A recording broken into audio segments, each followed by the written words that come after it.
Welcome to another quick presentation brought to you by the East Midlands Special Operations Unit. Today we want to dip our toes into incident response and in particular how the MITRE ATT&CK framework can help you in your enterprise. This is a presentation for medium-sized organisations as you are likely to have your own IT team and on-site data centre. The MITRE Corporation is a non-profit organisation founded in 1958 and it does an awful lot of work with US government agencies in a wide variety of areas. MITRE ATT&CK, which stands for Adversarial Tactics, Techniques and Common Knowledge, was developed and released by MITRE Corporation in 2015. It is a comprehensive knowledge base of adversarial tactics and techniques, and the data it uses is gathered from actual observations of attacker behaviour.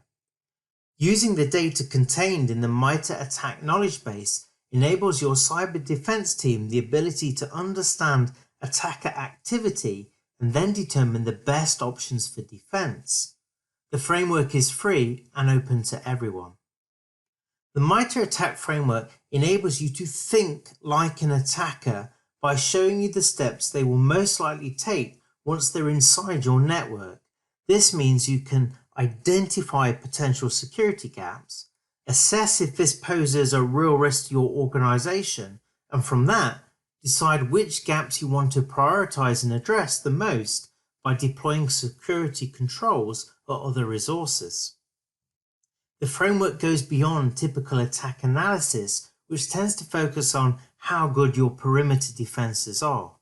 Instead, MITRE ATT&CK takes a much closer look at attackers once they get in. This seems all the more relevant because of shifting technologies and attacker techniques, which has undermined the success of using antivirus signatures or intrusion detection signatures as the principal means of identifying a problem. These days, attackers live off the land. In other words, they use tools built into your network so they don't set alarm bells ringing. Therefore, we have to focus on attacker behaviour to find and stop an ongoing attack before data exfiltration or data destruction occurs. There are lots of other cybersecurity frameworks out there to help you assess gaps in your security controls and to help you deal with incidents. The Lockheed Martin cyber kill chain is the closest because it describes the progression of an attack from an initial target selection to delivering a payload. However, even this has been criticized for focusing on perimeter defenses. MITRE is therefore a subset of this framework.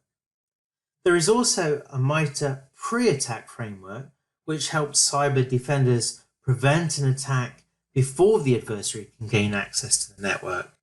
Pre-attack presents the tactics, the underlying techniques and procedures that a cyber attacker will use to find targets, gather intel, and then launch an attack. As a taxonomy, both pre- and attack frameworks bring to the table a shared language that enables you to communicate with others in the cyber defense community. This taxonomy lets you communicate the exact details of a threat. It also provides a useful means for describing your current security controls and processes. Available as an online tool, anyone can freely play around with the MITRE matrix, which you can see here. The matrix covers 12 tactics. These are the goals of the adversary and are shown as column headings. Unfortunately, I can't fit them all on the same screen, so you can only see the first 5, which are initial access, execution, persistence, privilege escalation, and defense evasion. Each tactic or goal has between 9 and 67 distinct techniques. Techniques are the means to achieve an adversary's goals. In some cases, different tactics may employ the same techniques. You can go ahead and pause the video if you want to study the slide a bit further or navigate to the MITRE ATT&CK website. Let's have a look at the tactics or goals of an attacker in a bit more detail. Starting with initial access, you can see that it has an ID beginning with TA. This is for ease of reference. So, initial access involves the attacker trying to get into your network. Execution. The attacker is trying to run malicious script. Persistence. The attacker is trying to establish and maintain a foothold within your systems. Privilege escalation. The attacker is trying to gain high level of permissions, perhaps a domain account or an administrator's account. Defense evasion. The attacker is trying to avoid being detected. Credential access. The attacker is trying to steal account names and passwords. Discovery. The attacker is trying to figure out your network and what systems and resources are available. Lateral movement. The attacker is trying to move through your environment, bunny hopping from different systems. Collection. The attacker is trying to gather data of interest. Command and control. The attacker is trying to communicate with compromised systems in order to control them. Exfiltration. The attacker is stealing data. And impact. The attacker is trying to manipulate, interrupt, or destroy your systems and data. Techniques describe the different ways that an adversary will attempt to achieve the tactic or goal. When you use the online matrix, you can click on any of the techniques to find a detailed explanation of it, possible ways to mitigate the risk, and examples of malware often associated with the technique. For example, if a tactic is credential access, then I might use brute force as a technique. As it happens, the framework shows me there are 4 different methods, which are password guessing, password cracking, password spraying, and credential stuffing. When I scroll down the page some more, I can see examples of procedures. Procedures are super useful and show how the techniques commonly work. I can also see mitigation strategies, in this case to stop brute force attacks. Finally, I will get some information on how I can detect or find the problem on my network. These are the symptoms of an attack. In this slide, you can see an edited screenshot of a small section of the attack matrix. Using the tools available, it is possible to map the attacker's tactics, techniques, and procedures. Doing so gives you a much better idea of who the attacker is, what they might do next, and the best ways to stop them. You can even build these models to run emulated scenarios, which is ideal if you want to perform red team and blue team activities. The group section of MITRE ATT&CK identifies 91 groups suspected of launching attacks. It also shows some of the tactics and techniques used by these groups as recorded in open source reporting.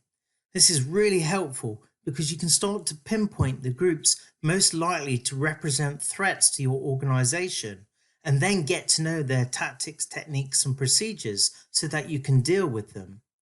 This approach enables you to better set priorities for incremental improvement to your cyber defenses based on risk assessment of the most likely attack vectors. As an example, let's take ATT&CK, which is a Chinese-based threat group attributed to China's Ministry of State Security. MITRE tells us what campaigns the group are thought to be responsible for, what aliases they have used, the techniques they've employed, the software most associated with them, and an emulation matrix as shown here. So what can you do to get going with MITRE? Well, initially you can select the security controls you have in your current environment and then map that back to MITRE ATT&CK. This means you can immediately identify gaps against threats your organization is most likely to face. You can also start to model real-world attacks for red teams and allow blue teams to defend based on actual threat intelligence. MITRE ATT&CK also provides you with the opportunity to contrast and compare vendor products to see how they address the risks your organization faces. You start by classifying your security controls by what they are expected to do and then determine objectively if this is being achieved. You can then contrast vendors to see which company better meets your needs based upon the risks you are likely to face. You can then implement those controls to close the gaps in your cyber defenses.